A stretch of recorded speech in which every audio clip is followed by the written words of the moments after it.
Hello friends, welcome to let's learn mathematics. और आज के इस वीडियो में हम class 10th mathematics chapter 8 introduction to trigonometric and its applications NCERT exemplar की एक्सरसाइज नंबर 8.2 को सॉल्व करते हैं। तो चलिए स्टार्ट करते हैं। इसके अंदर जो फर्स्ट क्वेश्चन है हमारा वो है tan of 47 degree upon cot 43 degree is equal to 1। ठीक है, अब इस एक्सरसाइज के अंदर हमको ट्रू और फॉल्स चेक करना है। ठीक, तो वन बाय वन चलिए क्वेश्चन करते हैं सारे। तो यहाँ पर हम इस क्वेश्चन को देखें तो यहाँ पर हमको tan ऑफ 47 डिग्री दिया है और कॉट ऑफ 43 डिग्री दिया है, और इन दोनों एंगल का सम 90 डिग्री होता है। मतलब ये दोनों एंगल हमारे कॉम्प्लीमेंट्री एंगल है। इसका मतलब ये जो कंडीशन है यहाँ पर ये ट्रू होगी, क्योंकि ये आपस में कैंसिल हो जाएंगे। कैसे होंगे? हम इन दोनों में से किसी भी ट्रिग्नोमेट्रिक रेशियो को कॉम्प्लीमेंट्री एंगल की मदद से चेंज कर सकते हैं। तो चलिए सपोज हम अगर tan 47 को ही हमको चेंज करना हो तो हम tan 47 डिग्री को लिख सकते हैं 90 माइनस ऑफ 43 डिग्री। ठीक है, upon cot of 43 degree. Right, अब tan 90 माइनस थीटा होता है कॉट थीटा, क्योंकि फर्स्ट क्वाड्रेंट के अंदर ये एंगल आएगा। तो कॉट 43 डिग्री हो गया अपॉन कॉट 43 डिग्री। ठीक, अब यहाँ पे कॉट से कॉट कैंसिल हो गया तो रिजल्ट आ गया इसका 1। तो इस तरह ये जो कंडीशन हमको गिवन थी ये ट्रू हुई। ठीक, सेकंड क्वेश्चन चेक करते हैं। The value of the expressions cos square 23 degree minus sine square 67 degree is positive. ठीक है, अब चलिए इसको भी चेक कर लेते हैं। हमको बोला गया है cos square 23 degree minus of sine square 67 degree is positive. ठीक, तो इसको हम सॉल्व करते हैं। तो देखिए यहाँ पर cos square theta minus sine square theta है, तो हम इसको a square minus b square की आइडेंटिटी से सॉल्व कर सकते हैं। हम a square minus b square की मदद से इसको लिख सकते हैं a minus of b into a plus of b. Right, तो हमने इसको लिखा cos स्क्वायर को cos 23 degree minus of sine 67 degree, ठीक, into cos 23 degree plus of sine 67 degree. Okay, अब ये दोनों एंगल जो हैं वो कॉम्प्लीमेंट्री एंगल है, तो हम इन दोनों ट्रिग्नोमेट्रिक रेशियो में से किसी एक को चेंज कर सकते हैं। तो हम cos को ही चेंज कर लेते हैं। तो cos ऑफ 23 डिग्री को हम लिख सकते हैं 90 minus 67 degree.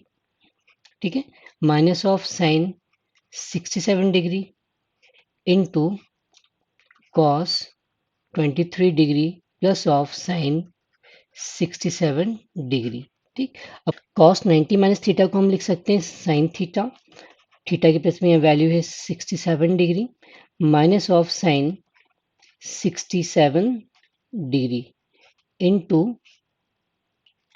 cos 23 degree plus of sine 67 degree. ठीक, अब ये दोनों आपस में कैंसिल हो गए तो यहाँ बचा 0 into cos 23 degree plus of sine 67 degree. ठीक, अब 0 के साथ मल्टीप्लिकेशन होकर इसका रिजल्ट हो गया 0। तो इसका मतलब ये जो हमको कंडीशन गिवन है ये फॉल्स है, क्योंकि ये एक पॉजिटिव नंबर नहीं है, इसका रिजल्ट 0 है। तो इस तरह ये जो कंडीशन है ये हमारी फॉल्स हो गई है।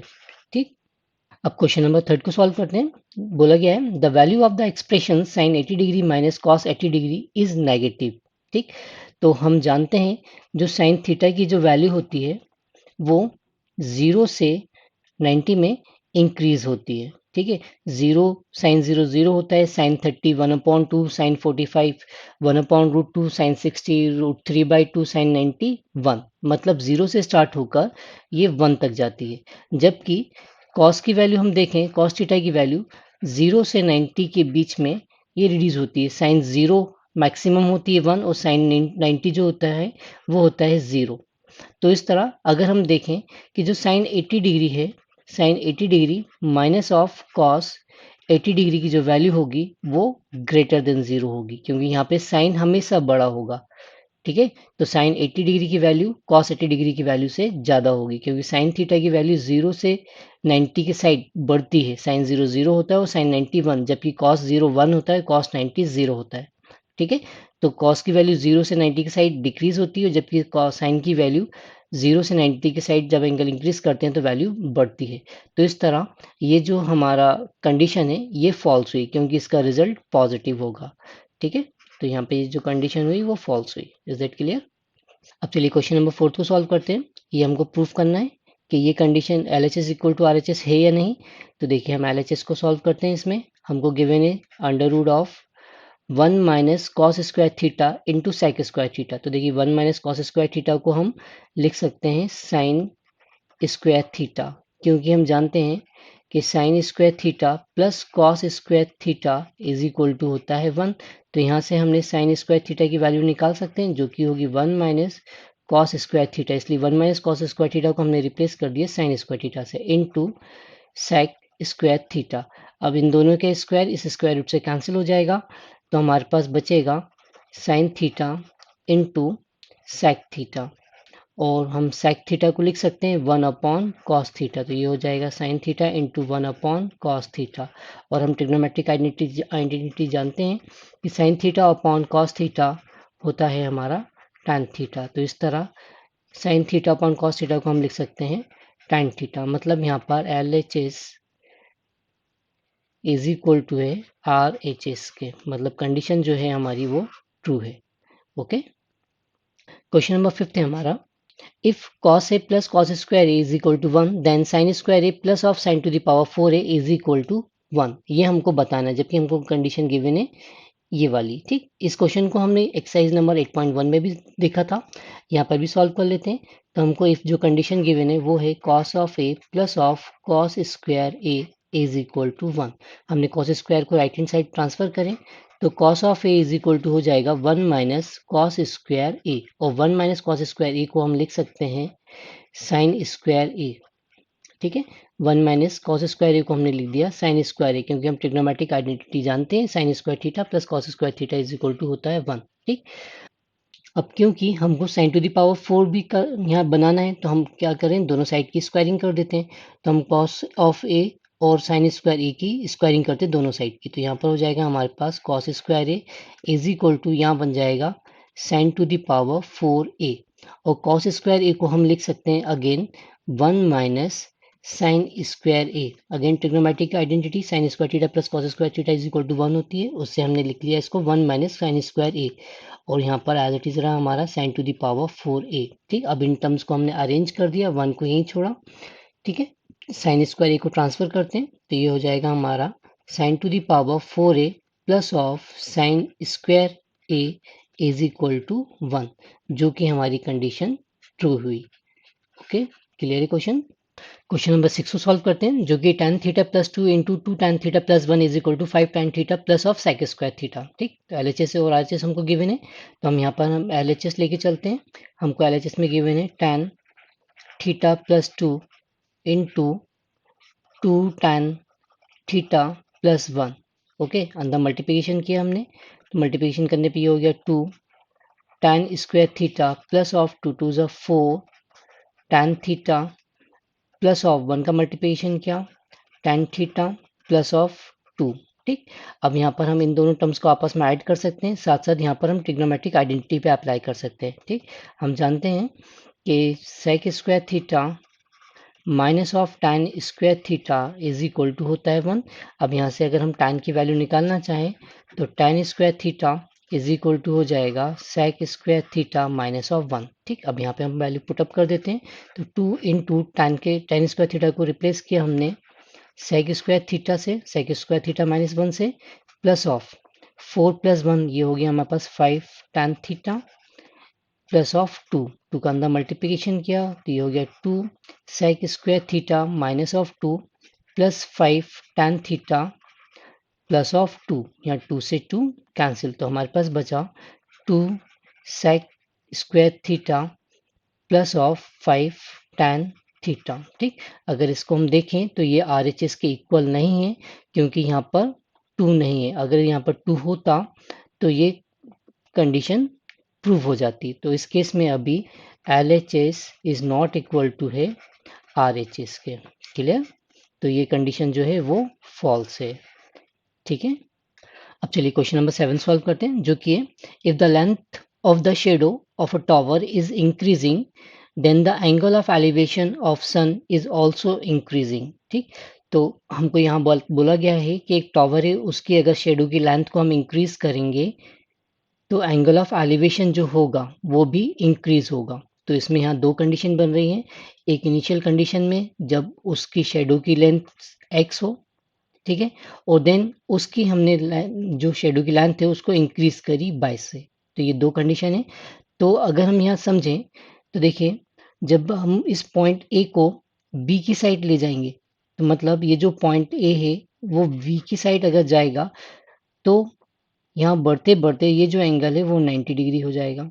तो इस केस में जो एंगल होगा वो 90 डिग्री होगा, क्योंकि ए बी को ओवरलैप कर चुका होगा। मतलब अगर ए को मैं बी की साइड लेके जाऊँगा तो एंगल जो होगा वो बढ़ेगा। जबकि अगर बी से मैं ए की साइड मूव करूँगा तो एंगल यहाँ पर कम होगा। इसका मतलब जो एंगल पहले आएगा वो बड़ा होगा और जो बाद का एंगल होगा वो छोटा होगा। अगर हम मान लें ये एंगल हमारा थीटा 1 है और ये थीटा 2 है, तो अकॉर्डिंग टू कंडीशन जो थीटा 1 होगा वो ग्रेटर देन होगा थीटा 2 के। ठीक है, तो ये जो एंगल है थीटा 2 वो थीटा 1 से कम होगा, मतलब ये इंक्रीज नहीं होगा। इसका मतलब ये जो कंडीशन हमको गिवन है क्वेश्चन में ये फॉल्स है। ठीक है, अगर इसको हम मैथमेटिकली भी समझें तो हम अगर देखें ट्राइंगल ACD के अंदर जो थीटा 1 है वो एक्सटीरियर एंगल है। ठीक, तो एक्सटीरियर एंगल इस इंटीरियर एंगल से बड़ा ही होगा। ठीक है, क्लियर क्वेश्चन, इसे आप नोट कर लीजिए।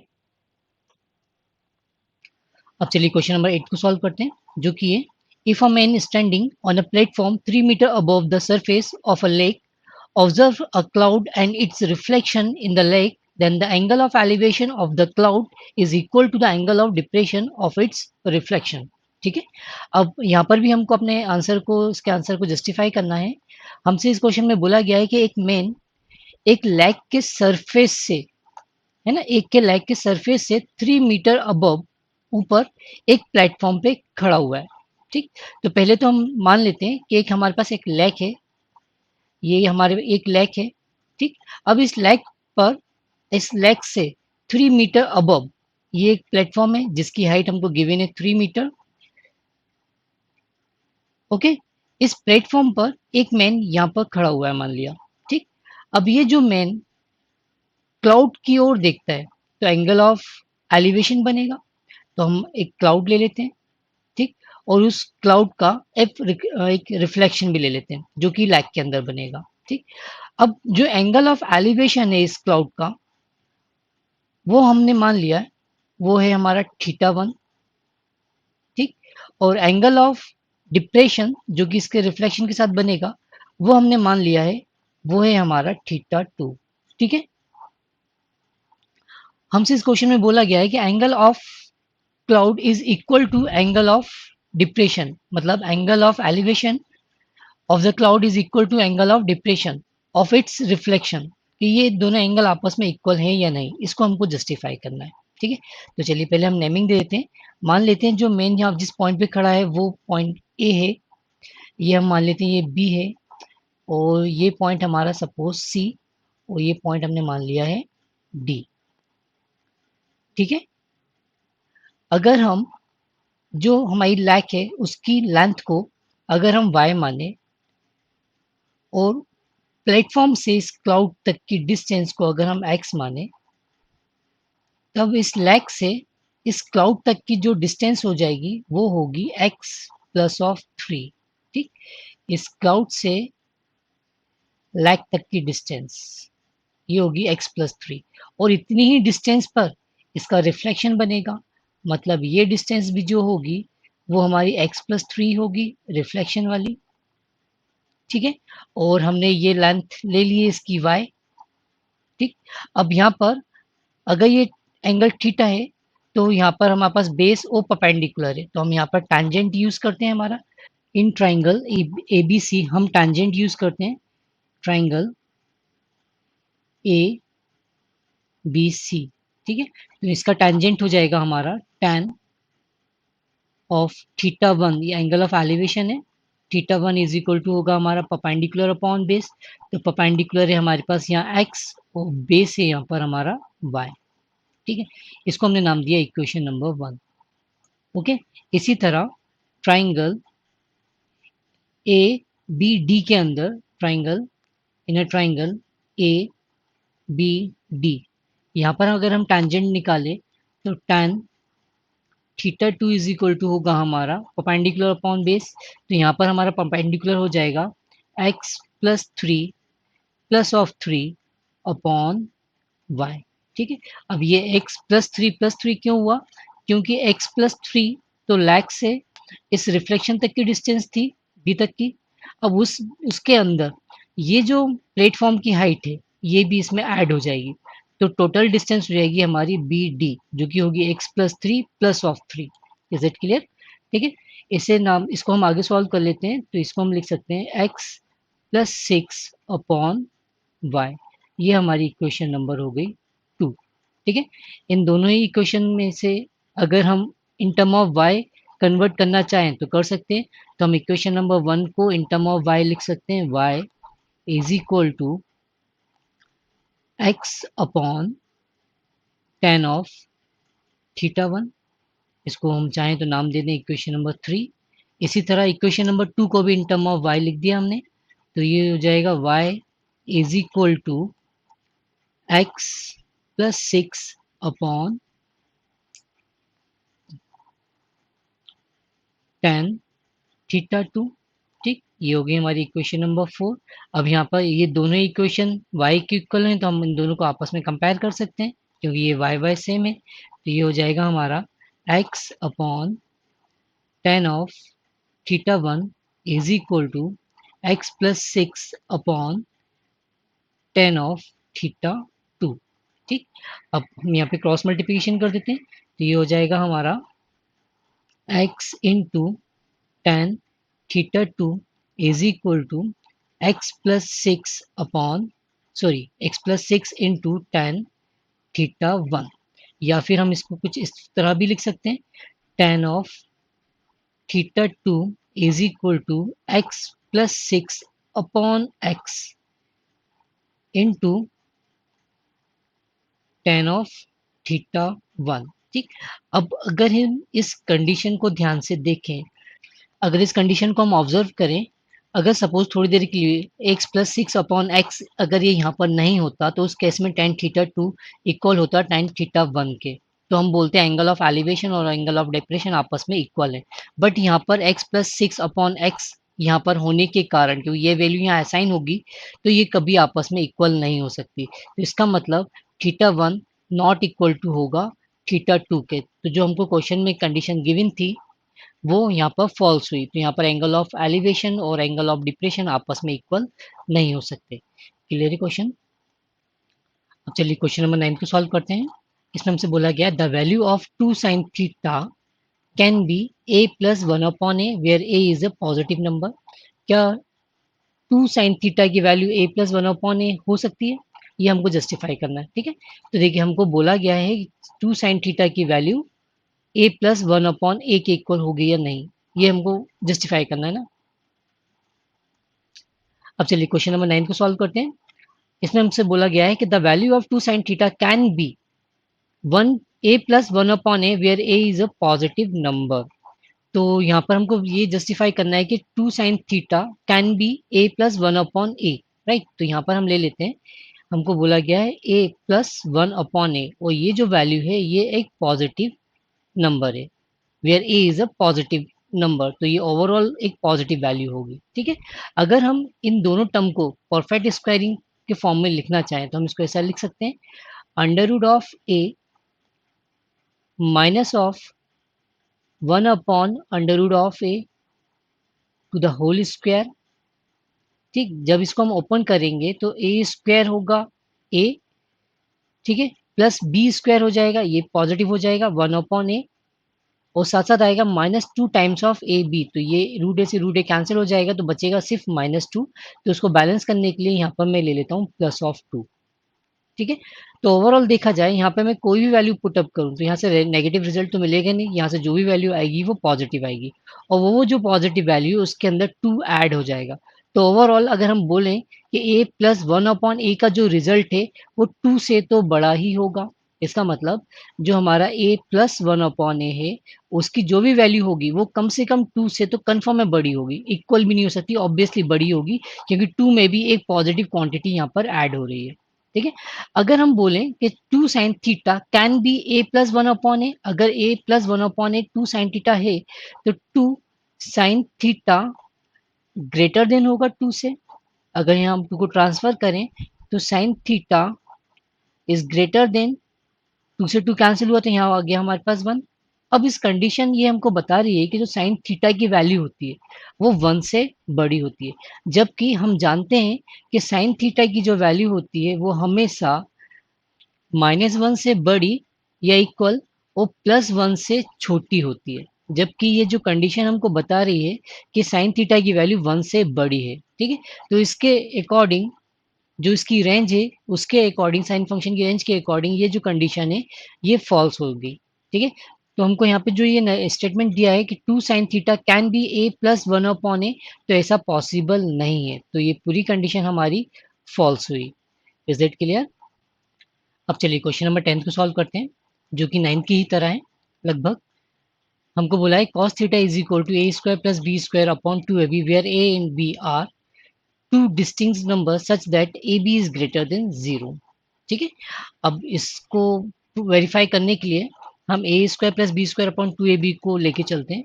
तो a square plus of b square upon 2ab। ठीक, इसको मैं कुछ इस फॉर्म में लिख सकता हूँ, a माइनस बी का होल स्क्वायर, अगर इसको सॉल्व करें तो आएगा ए स्क्वायर आ जाएगा प्लस बी स्क्वायर, साथ साथ आएगा -2ab। तो मैं यहाँ पर अलग से लिख देता हूँ -2ab, है ना। तो यहाँ से -2ab आएगा, उसको कैंसिल करने के लिए सॉरी इसे प्लस लेना होगा, +2ab अपॉन हमारे पास है 2ab। राइट। अब इसको हम सेपरेट कर दें तो सेपरेट करके हम अलग अलग ऐसे लिख सकते हैं, a माइनस बी का whole square plus of 2ab अपॉन 2ab, सेपरेट कर रहे हैं हम दोनों को, अपॉन 2ab। यहाँ पर 2ab से 2ab कैंसिल हो गया। ठीक, तो हमारे पास बचा a माइनस बी का whole square upon 2ab plus of, cancel हो गया, यहाँ पे क्या बचा 1। ठीक, अगर हम देखें हमको क्वेश्चन में बोला गया है कि जो a और b है वो 2 डिस्टिंक्ट नंबर हैं। ठीक है, दो अलग अलग नंबर है, उनका प्रोडक्ट भी क्या है, ग्रेटर देन 0 है। मतलब यहाँ पर डिनोमिनेटर में ए बी का जो प्रोडक्ट है वो ग्रेटर देन 0 है, और यहाँ से जो रिजल्ट आने वाला है वो भी पॉजिटिव ही होगा, क्योंकि यहाँ पर स्क्वायर लग रहा है ना। तो ये भी पॉजिटिव रिजल्ट है, मतलब यहाँ पर हमारे पास a माइनस बी जो है का स्क्वायर का होल स्क्वायर ये ऑलवेज ग्रेटर देन 0 होगा, और हमारे पास ए बी या 2ab फाइनली वो भी ग्रेटर देन 0 है, क्योंकि ab हमको क्वेश्चन में ही बोला गया है कि ग्रेटर देन 0 है। तो ओवरऑल हम देखें तो ये जो भी वैल्यू होगी वो 1 से ज़्यादा होगी। ठीक है, 1 से ज़्यादा होगी। ये जो हमने वैल्यू निकाली है वो निकाली थी हमने a square plus B square upon 2ab की। तो a square plus B square upon 2ab हमको इक्वल गिवन है कॉस थीटा के। तो यहाँ पर जो कॉस थीटा होगा वो भी ग्रेटर देन किसके होगा, 1 के हो गई, इक्वल भी नहीं हो सकता क्योंकि 1 में यहाँ पे कुछ क्वांटिटी ऐड हो रही है। तो cos theta is greater then 1। अगर हम इस कंडीशन को देखें तो ये कंडीशन हमारी फॉल्स हो गई, क्योंकि हम cos थीटा की रेंज जानते हैं। जो cos थीटा की वैल्यू होती है वो -1 से बड़ी और +1 से छोटी होती है। cos थीटा की जो रेंज है वो हमेशा -1 से ज़्यादा और +1 से कम होगी। ठीक है, तो इस कंडीशन के अकॉर्डिंग ये जो हमको कंडीशन गिवन थी वो फॉल्स हो गई। ठीक है, तो ये कभी पॉसिबल नहीं है। Is it clear? अब चलिए क्वेश्चन नंबर 11 को सॉल्व करते हैं, जो कि है the angle of elevation of the top of the tower is 30 degree if the height of a tower is doubled then the angle of elevation of its top will also be doubled. ठीक है, तो हमको यहाँ इस question में दो case given है। एक में हमको एक टॉवर है उसकी हाइट एक वेरिएबल मान लिया एज कंसीडर करना है, देन सेकंड केस में उस हाइट को डबल करना है। ठीक है, तो जो फर्स्ट केस है उस केस में एंगल ऑफ एलिवेशन हमको गिवन है 30 डिग्री। तो चलिए देखते हैं। हम मान लेते हैं ये हमारा एक टावर है जिसकी एच हाइट है h। ठीक। और इसका हमने नाम दे दिया है ABC, और एंगल ऑफ एलिवेशन इस केस में हमको गिवन है 30 डिग्री। ठीक है, 30 डिग्री एंगल ऑफ एलिवेशन है। हाइट मान ली हमने इसकी h है, और हम A से B तक की डिस्टेंस भी मान लेते हैं ये x है। तो क्योंकि हमारे पास एंगल 30 डिग्री है, परपेंडिकुलर गिवन है हमको, और बेस गिवन है, तो हम यहाँ पर टैंजेंट यूज कर लें। तो ये हमारा पहले हम केस नंबर 1 सॉल्व कर रहे हैं, जब हमने इस हाइट टावर की हाइट जो हमको ओरिजिनल गिवन है, मतलब h गिवन है। ठीक है, तो केस नंबर 1। और केस नंबर 2 वो होगा जब हम इसकी हाइट को डबल कर देंगे। तो केस नंबर 1 में हम टेंजेंट अप्लाई करें ट्राइंगल ABC के अंदर, ट्राइंगल ABC के अंदर टेंजेंट, यहाँ पर टेन हमको एंगल भी गिवन है, एंगल ऑफ एलिवेशन जो कि 30 डिग्री इज इक्वल टू होगा perpendicular upon base, perpendicular BC upon AB। ठीक है, तो BC की जो वैल्यू है वो हमने मानी है h, और AB जो है वो है x। और हम जानते हैं कि रूट tan 30 डिग्री की वैल्यू होती है 1/√3 is equal to h upon x। इसे हमने नाम दे दिया इक्वेशन नंबर 1। ठीक। अब केस नंबर 2 हमारा कौन सा होगा, जिसके अंदर हम इस टॉवर की हाइट को डबल कर देंगे। तो हम इसकी हाइट को डबल कर देते हैं, ये h है तो ये भी h होगी। ठीक है, अब मान लेते हैं कि ये जो पॉइंट D है, D से B तक की जो डिस्टेंस है वो h प्लस h मिलकर हो गई 2h। ठीक है, तो इस केस में भी अगेन जो राइट एंगल ट्राइंगल है हमारा ADB, इसके अंदर जो एंगल ऑफ एलिवेशन है वो हम मान लेते हैं वो थीटा।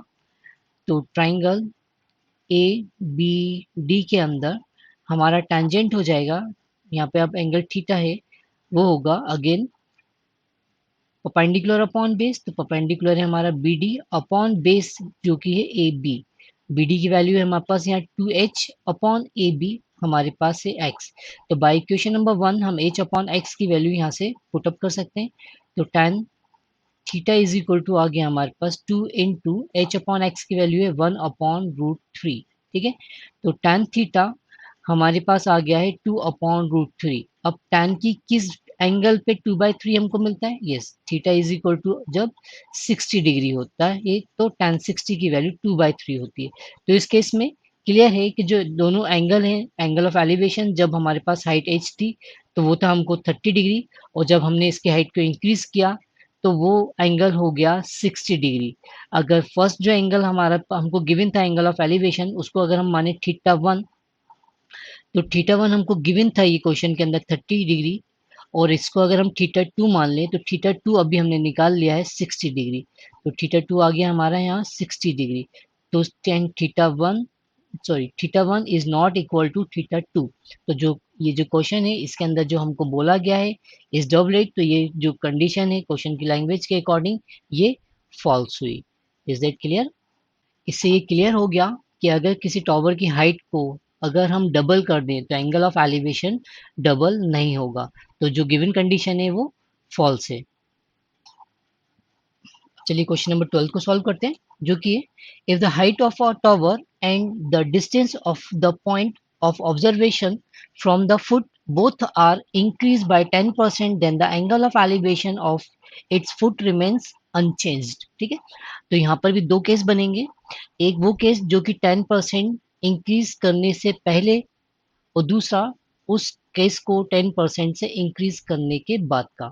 ठीक है, तो पहले हम एक ट्राइंगल ले लेते हैं हमारा ABC, और हम मान लेते हैं कि जो हमारा ट्राइंगल है ABC इसकी हाइट है h।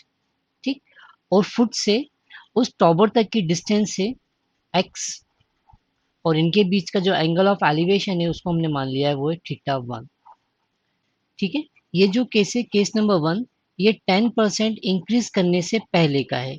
ठीक, जब इसकी ओरिजिनल कंडीशन थी, देन इसके बाद हम इसमें 10% का इंक्रीजिंग करेंगे। ठीक, तो इस केस में हम टेंजेंट निकालें तो हमारा टेंजेंट हो जाएगा tan theta 1 is equal to perpendicular upon base. तो परपेंडिकुलर है हमारा BC अपॉन बेस हो गया यहाँ AB। BC की वैल्यू है हमारे पास h, और AB की वैल्यू है x। तो यहाँ से हमारे पास tan थीटा 1 की वैल्यू आ गई h अपॉन एक्स, या फिर हम बोलें थीटा 1 इज इक्वल टू हो गया हमारा tan inverse h upon x. Clear? तो हमने थीटा 1 यहाँ पे निकाल लिया। अब इसके बाद अब हम इसकी हाइट और distance of the point observation from the foot को अगर 10% से इंक्रीज करते हैं, ठीक है, तो हम 10% से इंक्रीज करना है इसकी हाइट को, एच को, और 10% से इंक्रीज करना है हमको एक्स को। ठीक, तो हम एक डायग्राम और बना लेते हैं। तो हम मान लीजिए ये हमारा ट्राइंगल है ए बी सी। अब यहाँ पर जो हाइट है एच वो 10% से इंक्रीज है, H plus of 10% of H. ठीक, यहाँ पे जो एक्स है वो भी इंक्रीज है, एक्स को हमने ऐड कर दिया 10% ऑफ एक्स है, ये हमने इंक्रीज कर दिया। ठीक, अब इसको भी हम निकाल लेते हैं वन बाय वन। तो इसकी जो हाइट है बी सी, पहले हम बी सी निकाल लेते हैं। ये हम केस 2 सॉल्व कर रहे हैं, जब इसकी हाइट को और point of observation from its foot को 10% से इंक्रीज किया। तो B C is equal to हो जाएगा, हाइट इसकी हो जाएगी H plus of 10% of H. ठीक, तो ये हो गया हमारे पास एच प्लस 10% ऑफ एच क्या होगा, एच इंटू 10/100। ठीक, तो यहाँ जीरो से एक जीरो कैंसिल, क्रॉस मल्टीप्लीकेशन किया 10h प्लस एच जो कि हो गया 11h/10। ये क्या मिल गई, हमारी नई हाइट, जो कि हमने 10% से इंक्रीज कर दी। अब बेस भी देखें, ए बी, सॉरी यहाँ पर हम डैश यूज करें तो बी डैश सी डैश हो गया, ये भी बी डैश सी डैश हो गया, और ए डैश बी डैश हो गया हमारा x plus of 10% of x. तो इसको इंक्रीज किया, एक्स प्लस एक्स का 10% हो जाएगा, एक्स इंटू 10/100। तो जीरो से जीरो कैंसिल, तो ये भी हो गया हमारा 11x/10, राइट। ये हमारे पास नई हाइट और नई बेस यहाँ पर मिल गया। अब यहाँ पर हम टैंजेंट यूज करें, इसका एंगल हमने मान लिया, सपोज एंगल ऑफ एलिवेशन है ये θ2, तो tan ऑफ θ2 इज इक्वल टू हो जाएगा परपेंडिकुलर, मतलब b dash c dash upon base a dash b dash. इनकी वैल्यू पुटअप की हमने, बी डैश सी डैश की वैल्यू हमने निकाली थी 11h/10, और ए डैश बी डैश की वैल्यू है 11x/10। ठीक, यहाँ पे 10 से 10 कैंसिल, 11 से 11 कैंसिल, तो यहाँ पर tan θ2 निकाल रहे हैं, सॉरी हम ये, तो tan θ2 इज इक्वल टू आ गया हमारे पास h/x, या फिर θ2 इज इक्वल टू हो गया tan इनवर्स h/x। तो हम इसको नाम दे देते हैं इक्वेशन नंबर 1, और ये रही हमारी इक्वेशन नंबर 2। तो by equation number and equation number 2 से tan θ1 इक्वल होगा θ2 के, मतलब जो क्वेश्चन में हमको कंडीशन बोली गई है वो ट्रू है।